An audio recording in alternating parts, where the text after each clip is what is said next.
자, 오늘 말씀 보겠습니다. 예수께서는 예루살렘에 도착하시기 전까지는 앞에서 우리 암송한 것처럼 당신을 드러내지 않고 은밀하게 행동하셨지만은 이제 도착하신 이후에는 전혀 다른 모습을 오늘 본문을 통해서 보여주고 있습니다. 한번 보십시오. 14절이죠. 이미 명절의 중간이 되어 예수께서 성전에 올라가사, 보십시오. 자기를 대적하여 죽이고자 하는 유대 종교 지도자들이 기다리며 찾고 있는 그곳으로 예수께서 지금 자진해서 걸어 들어가셨다라는 것입니다. 우리가 암송했잖아요. 유대인들이 예수를 찾으면서 그가 어디에 있느냐 이렇게 했는데 지금 예수님이 그것도 명절 중간에 올라가시는 거예요. 가장 절정기에 가장 많은 사람들이 모여있는 그때에 당당하게 정면으로 올라가셨다라는 겁니다. 가르치시니 하는 말은 가르치기 시작하셨다라는 뜻입니다. 공공연하게 나타났을 뿐만 아니라 이제 아예 드러내놓고 가르치기 시작하셨다 하는 겁니다. 조금 더 위축됨이 없이 자신의 존재를 확인시켜 주셨다라는 거죠. 근데 15절에 재밌는 말씀이 있죠. 유대인들이 놀랍게 여겨 이르되 이 사람은 배우지 아니하였거늘 어떻게 그를 아느냐? 여러분, 이 말이 이해가 됩니까? 예수님이 배우지 아니하였다? 예수님이 그를 알지 못하는 것처럼 얘기하고 있잖아요.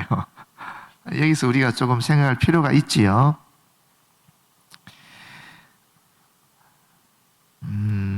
그를 아느냐는 이 글이라는 것이 우리가 아는 글과 다릅니다. 우리가 생각할 때는 우리가 한글을 못 읽는다든지 이런 식으로 생각하기 쉽잖아요. 영어를 아예 모른다든지 그런 의미가 아니라 여기서 말하는 글이라는 것은 높은 지식의 학문을 얘기하는 거예요. 고등한 학문을 얘기하는 겁니다. 그러니까 전문적인 랍비 교육을 받지 않은 사람이, 말씀에 대한 교육을 받지 않은 사람이 어떻게 이렇게 하나님의 말씀을 자기들도 놀랍게 전할 수 있느냐, 이런 말이에요. 배우지 아니하였다. 이 말은 배운 적이 없는데, 전혀 없는데 하는 말이거든요. 아마도 가정에서는 성경을 배우지 않았겠습니까? 회당에서도 율법 교육을 받았겠지요. 그러나 전문적인 랍비를 양성하는 랍비 학교를 다니신 적이 없는 그런 예수님의 배경을 지적한 말일 것입니다. 그 당시에 이 예수님 당시에 전문적인 랍비를 교육시키는 두 중요한 학파가 있었어요. 우리 너무나 잘 아는 학파인데 힐렐 학파와 샴마이 학파라는 것이 있었어요. 그 힐렐이라는 사람의 그 손자가 가말리엘이에요. 가말리엘의 제자가 바울입니다. 그 당시 양대 산맥이었거든요.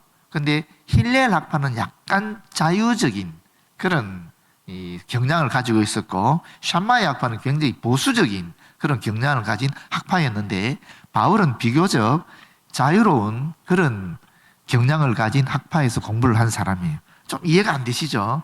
아니, 자유로운 식견을 가르친 그런 데서 공부한 바울이 어떻게 그렇게 예수 믿는 사람을 죽이려고 그 난리를 쳤느냐, 이제 이렇게 생각하기 쉬운데, 그럼에도 불구하고 샴마이 학파든 힐렐 학파든 하나님께서 유일신다, 이것은 흐트러질 수 없는, 뭉갤 수 없는 대단한 진리였기 때문에 그거는 다 마음이 같은 거예요. 그 부분에 있어서는 예수께서 하나님이시다, 이거는 인정이 안 되는 거예요. 두 학파 다 유대인들이었으니까. 더군다나 랍비 교육이라는 것이 아주 전문적인 율법을 가르치는 교육이었으니까 그건 도저히 용납할 수 없는 거죠. 그럼에도 불구하고 바울이 가말리엘 문화에서 공부를 했기 때문에, 좀 자유로운 학파에서 공부를 했기 때문에 어쩌면 예수님에 대해서 열린 마음으로 받아들일 수 있었을 거라는 거예요. 만약에 샴마이 학파에서 공부했으면 아마 예수님을 다메섹에서 만났지만 받아들이기가 쉽지 않았을 것이다 라는 그런 추측도 사실은 가능합니다. 그것도 하나님의 묘하신 섭리 속에 이루어진 일이라고 볼 수 있겠지요. 그런데 어쨌거나 중요한 것은 뭡니까? 예수님은 이런 샴마이 학파나 힐렐 학파 어디에도 가담하지 않으면서도 전문적인 랍비들을 능가하는 가르침을 베풀었다라는 거예요. 그래서 굉장히 놀랬다는 이야기를 지금 하고 있는 것입니다. 학문적인 배경이 없음에도 불구하고 너무나 뛰어난 가르침을 베푸르기 때문에 이들은 놀랬다라고 이야기하는 겁니다. 마태복음 7장 28절 29절에 보면 이런 말씀이 있어요. 예수께서 이 말씀을 마치심에 무리들이 그의 가르치시며 놀라니, 이때 7장이면 우리가 산상수훈이라는 거잖아요. 5, 6, 7 산상수훈을 가르치고 난 다음에 굉장히 놀랬다는 얘기하고 있거든요. 왜냐하면 이는 그 가르치시는 것이 권위 있는 자와 같고 그들의 서기관들과 같지 아니함이라, 이렇게 말씀하고 있는 거예요. 근데 사실 유대 종교 지도자들은 이 말을 후에 베드로와 요한에게도 똑같이 하거든요. 사도행전 4장 13절에 보게 되면 그들이 베드로와 요한이 담대하게 말함을 보고 그들을 본래 학문 없는 범인으로 알았다가 이상히 여기며 놀랍게 여기며 기이하게 여기며 이런 얘기가 나와요. 그렇기 때문에 여기서 우리가 굉장히 중요하게 깨닫게 되는 것이 있지요. 그렇지 않습니까? 실제로 이 유대인들이, 여기서 말하는 유대인들은 다 종교 지도자나 랍비들이나 또는 서기관들, 바리새인들을 의미하는 겁니다. 요한복음에 나타나는 유대인들이라는 것은 일반적인 유대인들을 얘기할 때는 보통 무리들 이렇게 얘기를 많이 해요. 그래서 오늘 본문에서도 유대인들이라 그러면은 종교 지도자들, 그 시대를 이끌어갔던 그런 서기관, 바리새인, 율법학자들을 얘기한다라고 보시면 되겠습니다. 이 사람들이 예수님의 가르침에 놀랐던 것은 유명한 랍비들의 그런 말들을 인용하면서 가르쳤던 그 당시의 랍비들과는 달리 예수님은 자신의 권위로 말씀하셨다라는 거예요. 전혀 새로운 해석 같은 것을 보여줬기 때문에, 가르쳤기 때문에 놀랬다라는 것입니다. 충분히 그러지 않겠어요? 사실 우리도 그렇잖아요. 제대로 배우지도 않은 사람이 나와서, 예를 들어 여러분들이 다는 아니죠. 여러분들 중에 많은 분들이 이과나 공과 쪽으로는 엄청난 전문적인 지식을 소유한 분들이 계시잖아요. 그런데 아니 대학밖에 안 나온 애가 나와가지고 막 과학적인 이론을 막 설명하고 그것을 내가 전문적인 시기는 내가 볼 때도 우와 진짜 저거 어떻게 저런 의견이 있을 수 있구나, 저런 해석이 가능하구나 라고 느낀다면 놀랍지 않겠습니까? 사실 놀라운 얘기죠. 그거는 우리가 아직 전문적인 식견이 없음에도 불구하고 전문적 교육을 받지 않았음에도 불구하고 일반 학부 출신의 사람이 그렇게 놀라운 과학적인 이론을 내가 생각하지 못했던 그런 해석을 한다면은 그건 놀라울 수밖에 없는 거죠. 똑같은 거예요. 지금 그런 현상이 나타났다라는 것입니다. 근데 사실 예수님은 어떤 교육을 받으셨을까요? 유태에서 어릴 때에 예수님이 교육을 전혀 받지 않은 건 아니잖아요. 그렇지 않습니까? 그 당시 그 역사를 보게 되면은 5살 때는 성경을 배웁니다. 5살 때부터 10살까지 그걸 성문 토라라고 얘기해요. 그 당시 성경은 다 토라였으니까 율법이죠. 모세 오경 토라를 배우는 겁니다. 그리고 10살이 되게 되면 미시나라고 해서 이 토라를 기록된 율법서를 해석한 랍비들의 주석을 배웁니다. 대단하죠. 그 10살부터 12~13살까지 그렇게 배우는 거예요. 그 다음에 13살이 되게 되면 계명에 복종한다라고 해서 종교적인 성인식을 갖게 됩니다. 요까지가 일반적으로 하는 종교 교육입니다. 일반적으로 모든 유대인 아이들이 배우게 되는 종교 교육이에요. 철저하게 어릴 때부터 5살 때부터 13살까지 몇 년입니까? 거의 8년 동안을 성경 율법만 가르치는 거예요. 철저하게 가르치는 거예요. 그리고 이제 여기까지가 전교육이 끝나게 되면 그 중에 뛰어난 애들은 이 탈무드를 배우는데, 이 탈무드는 사실은 랍비들의 법적인 판결이라고 볼 수 있습니다. 그러니까 율법을 가지고 토라는 율법을 기준으로 해서 일상에서 일어나는 많은 일들에 대한 해석이라고 볼 수 있어요. 이 랍비들의 판결들이니까 그 해석들을 배우는 거예요. 그게 15살 때부터 하는 겁니다. 그리고 일종의 고등교육으로 볼 수 있겠죠. 그 다음에 18세가 되면 결혼을 하고 20세가 되면 생계 유지 일을 하고 30세가 되면 힘이 최고조에 이르러서 활발한 사회적 활동을 한다라고 볼 수 있어요. 예수님은 30세까지 이런 일을 다 하시고 이제 30세부터 절정기에, 인생의 절정기에 공생의 사역을 시작했다라고 보시면 되는 거예요. 요새야 30세면 어린애지요. 뭐 결혼도 안 하고 그런 상태지만 그 시대에 30세라면 인생의 최고의 절정기. 이제는 생계 문제는 해결됐고 이제 사회를 위해서 뭔가 할 수 있는 그런 시기다라고 그 시대의 사람들은 생각했다라는 겁니다.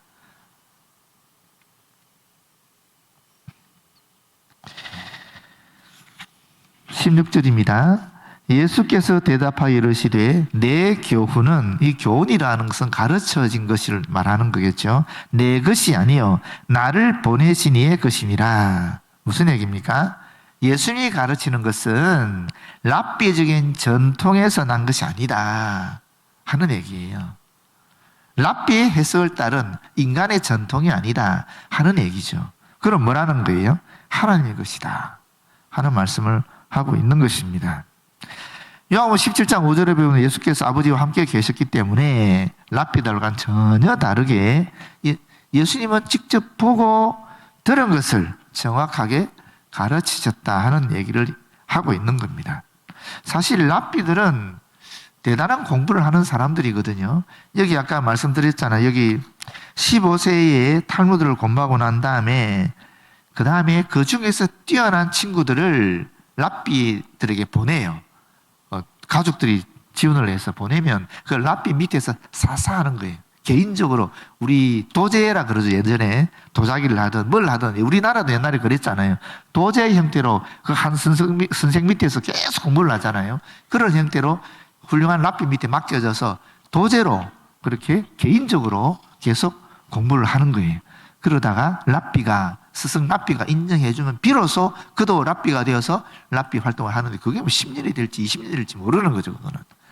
오늘날에도 유대 사회에서는 지금 이스라엘에서 랍비가 굉장히 중요한 일을 감당하고 있는데 그 랍비가 되는 학교가 있습니다. 미국에도 있고 이스라엘에도 있고 하는데 그 랍비가 되는 과정이 꼭 우리로 치면은 박사과정 하는 거랑 똑같아요.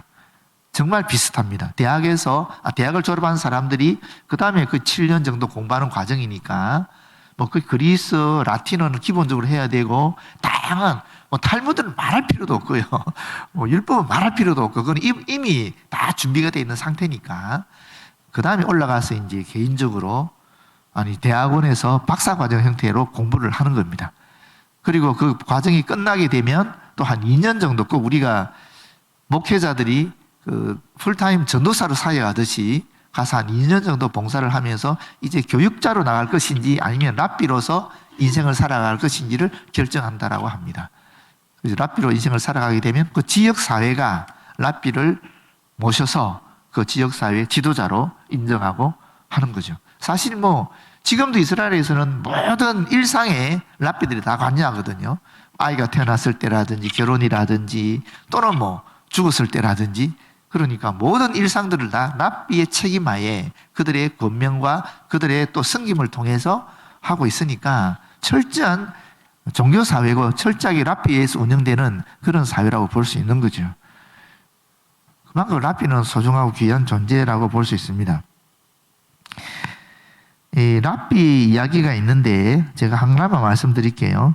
과거 로마 식민지 하에 있었을 때에 로마인들이 이 유대 민족을 제대로 잘 다스리기 위해서 일제가 우리에게 했던 것처럼 일종의 민족 말살 정책을 씁니다. 그 민족 말살 정책 중에 하나가 뭐냐면 아시다시피 이 율법을 없애는 성경을 없애는 거죠. 성경에 관련되는 모든 문서들을 다 모아서 다 없애버리는 거예요. 그리고 예루살렘 성전을 부정하게 만드는 거죠. 그래서 이방 신상을 가져오게 하고 돼지 피를 뿌리고 이런 형태로 성전 자체를 더럽히게 만들어버리는, 그래서 종교적 구심점을 없애버리려 한 거예요. 그리고 나서 중요한 것을 하나 하는데 그게 뭐냐면 랍비들을 제거하는 작업입니다. 랍비 교육도 없애고 랍비 임명식 할 때 랍비들을 다 죽여버립니다. 랍비를 교육시키면 무조건 잡아고 죽인다고 포고를 내린 거예요. 그게 로마 제국에 있었던 정책이거든요. 근데 굉장히 똑똑한 정책이죠, 사실은. 이게 교육이 없어지면은 이 정신은 사라지게 돼 있잖아요. 그렇지 않습니까? 이 교육이 굉장히 중요하거든요. 1세대, 2세대는 어느 정도, 같이 생각을 공유할 수 있지만은 3세대로 내려가면 1세대, 2세대가 가진 그 경험들이 없기 때문에 같은 생각을 품을 수가 없어요. 그러면 3세대들은 어떻게 되느냐 하면 1세대, 2세대가 가진 경험을 축적하고 이걸 체계화해서 교육으로 전수를 시켜야 되는 거예요. 그게 전수가 되어야 1세대, 2세대의 경험들이 3세대로 내려가고 이어지는 거거든요. 그런데 그걸 없애버리는 거예요. 그런데 그 중에 유명한 얘기가 있는데, 어떤 랍비 한 분이 제자 5명을 데리고 도시를 떠나서 숨는 겁니다. 숨어서 그 5명을 전문적으로 가르치는 거예요. 가르쳤는데 발각이 됐어요.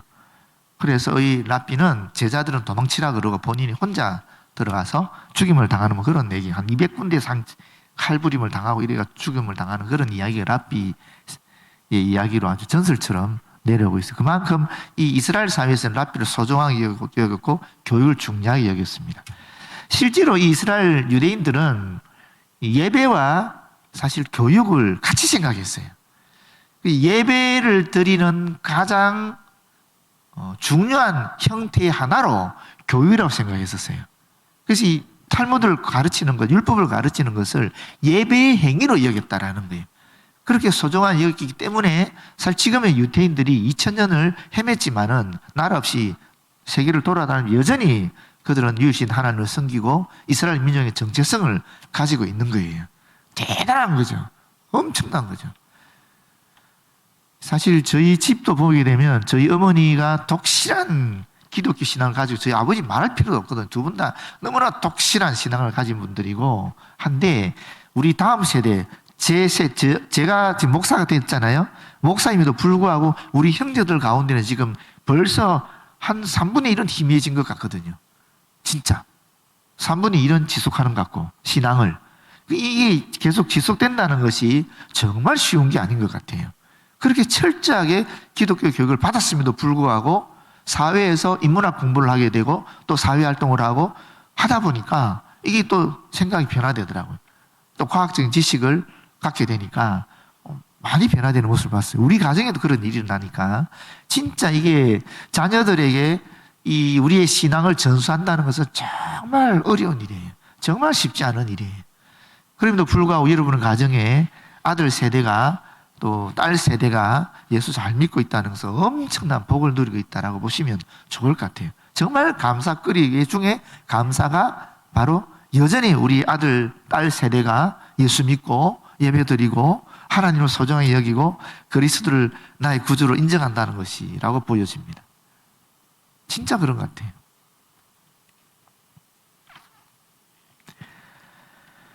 (17절입니다) 사람이 하나님의 뜻을 행하려 하면 이 교훈이 하나님께로부터 왔는지 내가 스스로 말함인지 알리라. 이것도 굉장히 중요한 말씀이죠. 우리가 하나님의 뜻을 행하려고 하면은 예수님의 말씀을 제대로 이해해야 된다는 거잖아요. 그렇지 않습니까? 지금 이 유대인들은 예수님의 말씀을 이해를 못했다라는 거거든요. 그렇게 와 대단하다. 어떻게 율법을 이렇게 해석할 수 있지? 정말 놀랍다. 신비롭다. 라고 생각은 하지만 정의를 가지고 있지만 그 예수 그리스도의 말씀을 받아들이지는 않고 있잖아요. 그렇지 않습니까? 학문적으로 좋은 학설이다. 그런 해석도 가능하구나. 라고 여기서 놀랍게 여겼지만은 그럼에도 불구하고 받아들이지는 않고 있는 거거든요. 그렇기 때문에 우리가 진짜 하나님의 뜻을 행하고자 한다면은 예수 그리스도 우리에게 가르치신 그 말씀을 이해해야 된다는 거죠. 그걸 알아야 된다는 겁니다. 그러면 예수님의 교훈을 알 수 있는 지름길 또는 그 길이 무엇이겠습니까? 그건 우리는 이미 잘 알고 있죠. 구약이 모호하게 하나님의 뜻을 계시했다고 한다면 신약은 너무나 또렷하게 하나님의 뜻을 계시하고 있잖아요. 그렇지 않습니까? 예수 그리스도를 통해서 그리스도의 제자들을 통해서 이미 너무나 또렷하고 분명하게 이 말씀을 통해 우리에게 계시되고 있지 않습니까? 그렇기 때문에 우리가 구약시대 사람처럼 또는 예수님 당시의 사람처럼 사실 헷갈릴 이유가 없는 거죠. 너무나 또렷하게 계시되어 있으니까. 그리고 또 예수 그리스도를 통해서 하나님과 우리의 관계가 구약시대 사람들보다 훨씬 더 친밀해졌잖아요. 구약시대 사람들은 하나님 뜻을 알기 위해서는 어떻게 해야 됩니까? 제사장을 찾아가야 됐어요. 선지자를 찾아가야 됐어요. 그러나 우리는 아니잖아요. 우리는 예수를 통해서 바로 하나님과 직접적으로 교통할 수 있게 되지 않았습니까? 기도를 통해서 교통할 수 있고, 말씀을 읽으면서도 주님의 뜻을 발견할 수도 있고, 또 우리가 일상에서 살아가면서도 주님의 뜻을 발견할 수가 있는 것 아니겠어요? 얼마나 큰 은혜요 축복입니까?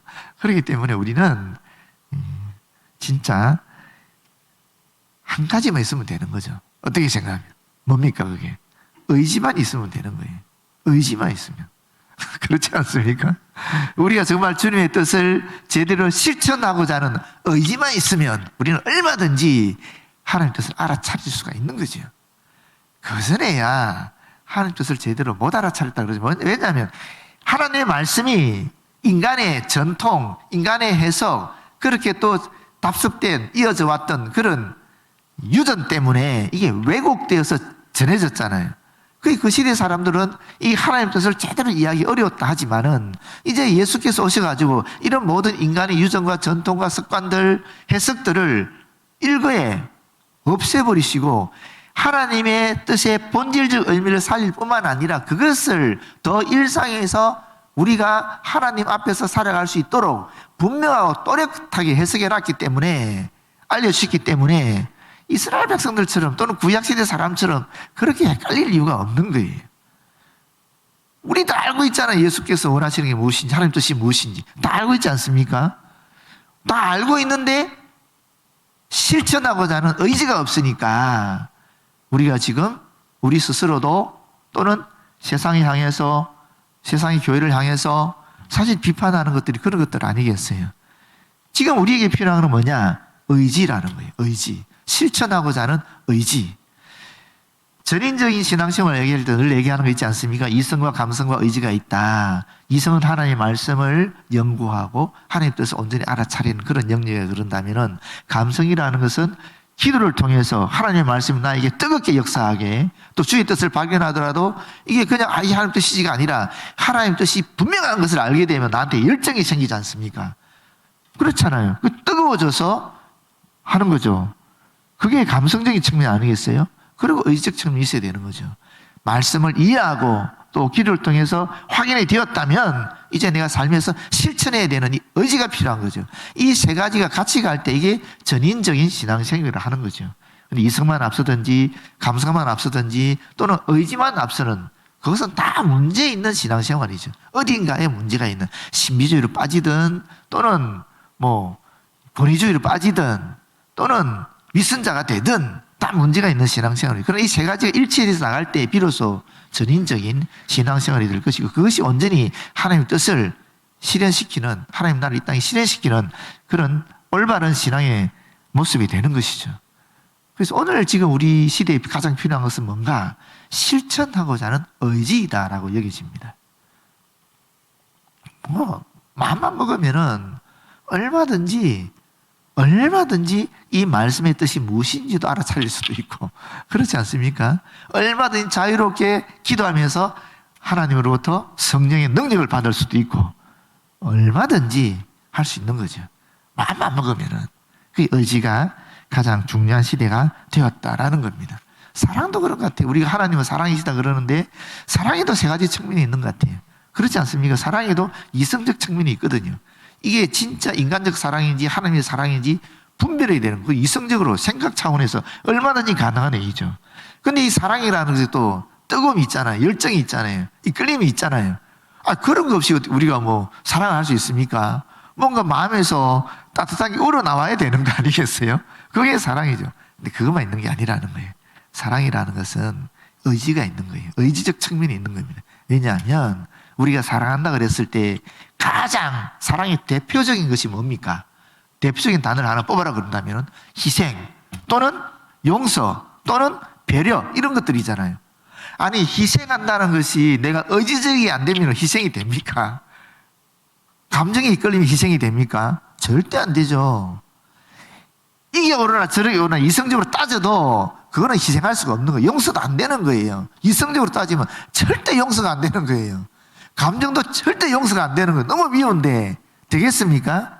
그럼에도 불구하고 하나님께서 예수를 통해서 내 죄를 다 사해 주셨으니까 내가 아무 공로 없는데 예수님 때문에 1만 달란트 이 빚이 다 사라졌으니까 나한테 죄진 이 1달란트의 빚을 내가 얼마든지 용서해 주시지 않겠느냐 하는 그런 의지적인 결단이 있어야 이 사랑이 실천이 되는 거죠.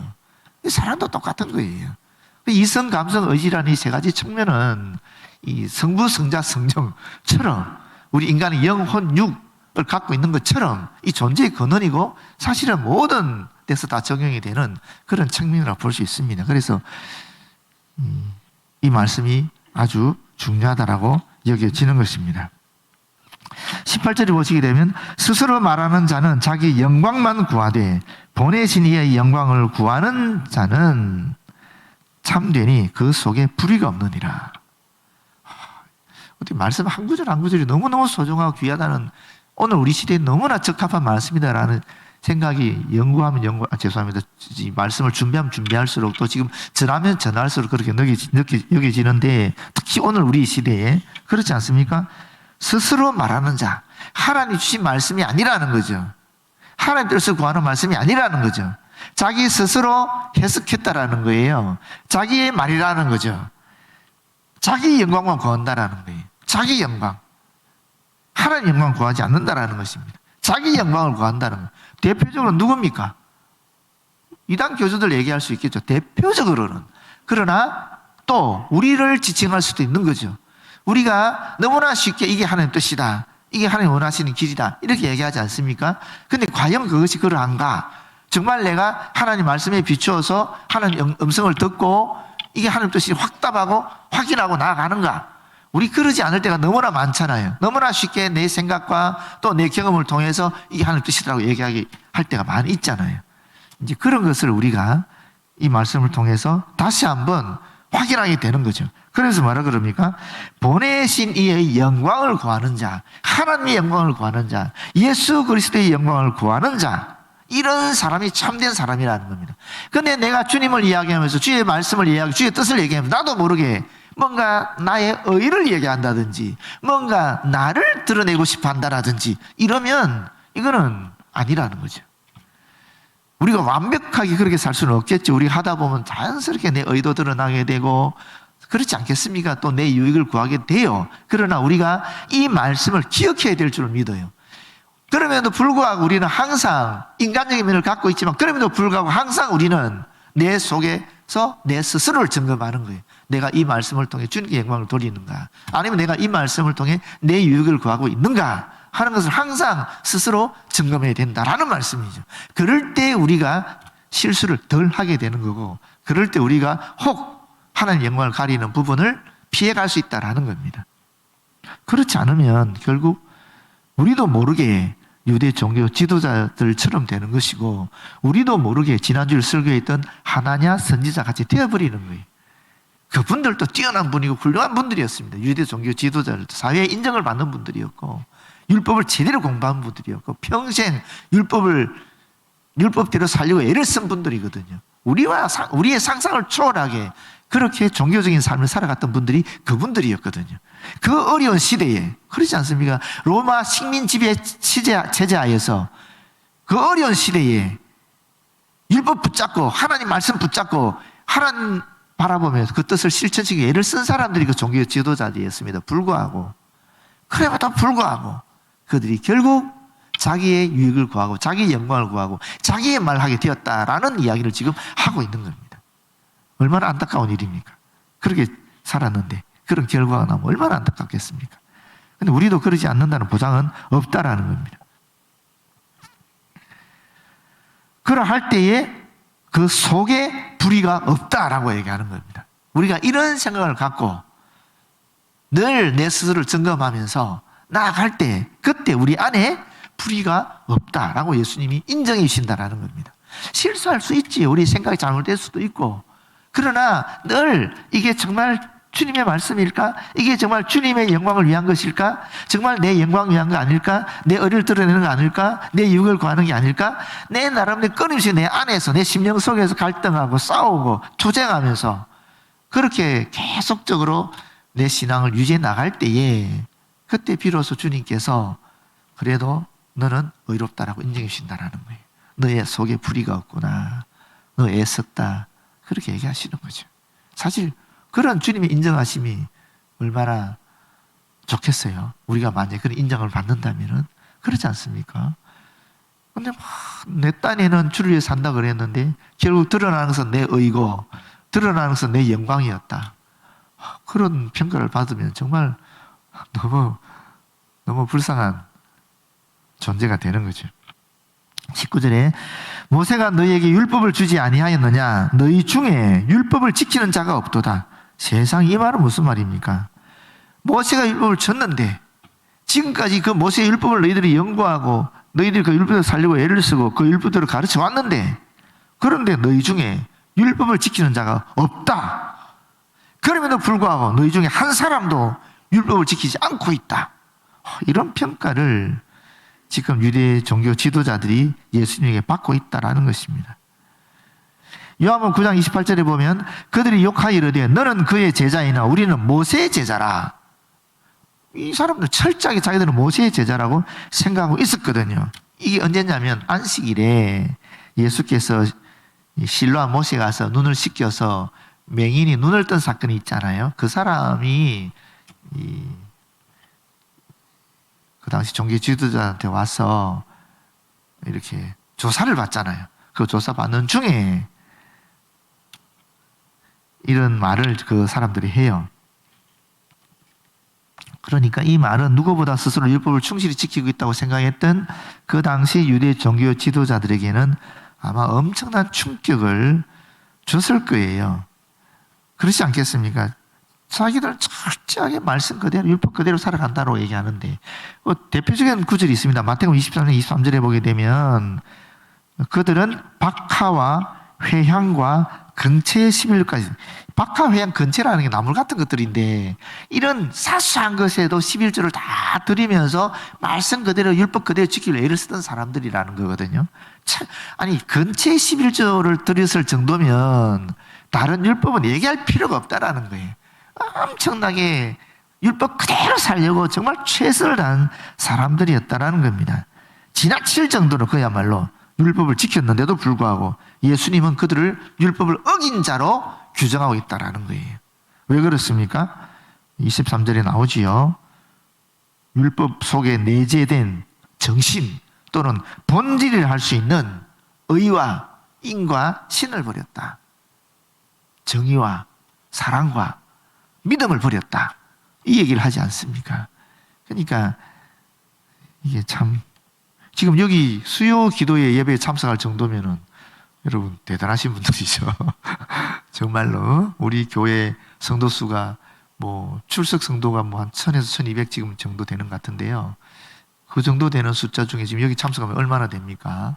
정말 선택된 분들이고 정말 대단한 분들이 여기 앉아 계시는 건데, 그런데 정말 우리가 이렇게 참석하고 있지만 우리 안에 주님을 향한 의, 주님을 향한 사랑, 또 주님을 향한 믿음이 정말 어떠한 상태로 있는가를 우리가 한번 우리 스스로를 보아야 된다는 거예요. 물론 여기 출석한 분뿐만 아니라 또 인터넷으로 실시간 영상을 통해 보는 분들도 있겠지요. 그런데 진짜 우리가 그렇게 생각해야 된다는 거예요. 우리가 주님께 가까이 가면 갈수록 더 깊이 우리 스스로를 바라보면서 정말 내가 주님의 사랑을 가지고 사랑의 삶을 살아가고 있는가, 정말 내가 주님의 의를 가지고 사람들을 의롭게 대하고 있는가, 정말 내가 주님을 향한 올바른 믿음을 가지고 모든 사람들을 신뢰하고 또 주님의 믿음의 도로 이끌고 있는가, 그런 생각을 우리는 더 깊이 해야 될 줄로 믿습니다.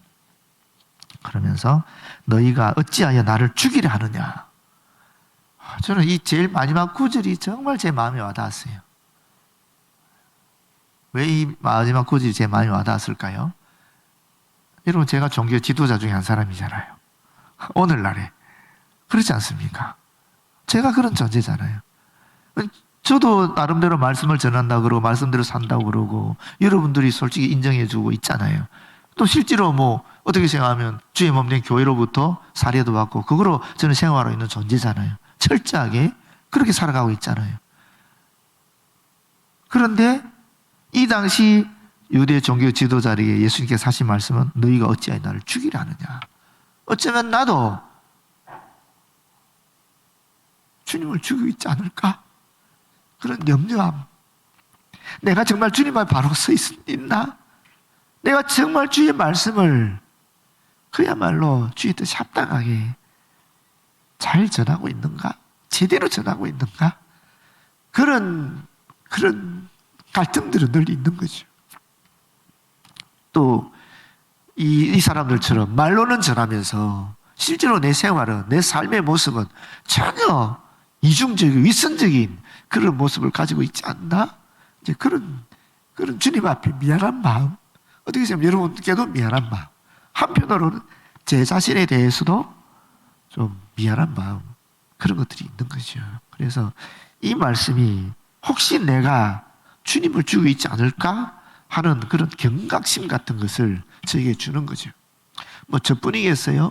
여러분들 마찬가지 아니겠어요? 우리가 다 예수 믿고 사는 사람들이고, 좀 바깥에서 볼 때도 여기 계실 정도면은 뭐 정말 예수쟁이라고 얘기하는 분들 아닙니까? 그런데 진짜 나를 통해서 주님이 드러나나? 아니면 나를 통해서 오히려 세상 사람들로 하여금 주님을 잘못 인정하게 하고, 오히려 나 때문에 주님이 죽이심을 당하는 그런 일이 일어나지 않을까?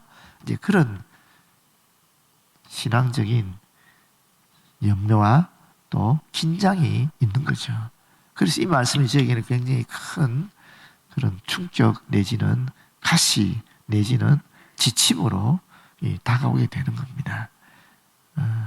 물론 하나님께서 우리를 보호하시고 주의 성령께서 우리를 지키시고 우리를 올바른 길을 인도하시겠지만, 그럼에도 불구하고 우리가 항상 그런 말씀이 있지 않아요? 선줄로 생각할 때 넘어질까 조심하라. 그런 말씀을 항상 기억해야 될 줄로 믿어요. 항상 이 경계선상에 우리는 있는 것 같아요.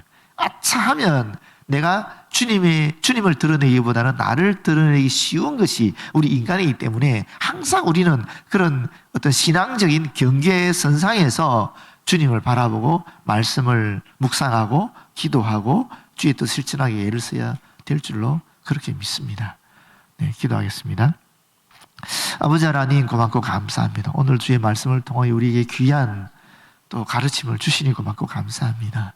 여기 주님을 참으로 사랑하고 참으로 주님께 인정받고 참으로 주님을 기쁘시게 하고자 하는 성도들이 모여 있습니다.